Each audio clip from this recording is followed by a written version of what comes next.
যদি a is to b সমান 7 and b is to c সমান কত 6:11 হয়, দেন abc সমান কত? আমরা কম বেশি এটা সবাই জানি। চাকরির পরীক্ষাতে প্রথম দিন পা রেখেছে সেও এটা জানে কি করে করতে হয়। a is to b সমান বলা আছে, b is to c সমান বলা আছে, তাহলে abc সমান জানতে চেয়েছে। এর একাধিক পদ্ধতি রয়েছে। আমি দেখবেন ইউটিউবে একটা ভিডিওতে অনেক পদ্ধতি দেখিয়েছি, অনেকগুলো। যেটা যেখানে এখানে অ্যাপ্লিকেবল আমি সেইটা সহজ হবে আর কি, সেটা আমি এখানে করব। a is to b এটা সমান কত 5:7 বলা আছে। আবার b is to c এটা সমান বলা আছে 6:11। ঠিক আছে, এবার এটাকে বলা হয় গস সিস্টেম। কে আবিষ্কার করেছিল জানি না। এই দুটো বি বি কোণে রাখতে হবে, মানে a is to b আর b is to c দুটো বি কে এরকম ভাবে কোণে কোণে আমরা লিখবো। বি এর তলায় বি লিখবো না, তার পদ্ধতি আলাদা আছে। এরকম ভাবে লিখবো, দিয়ে যেটা দাঁড়াবে এটাকে দয়ের মতো গুণ করবো।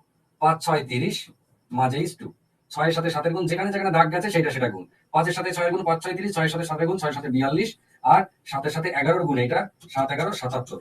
তার মানে দেখা গেল a is to b is to c এটা সমান হচ্ছে 30:42:77। কোনটা উত্তর?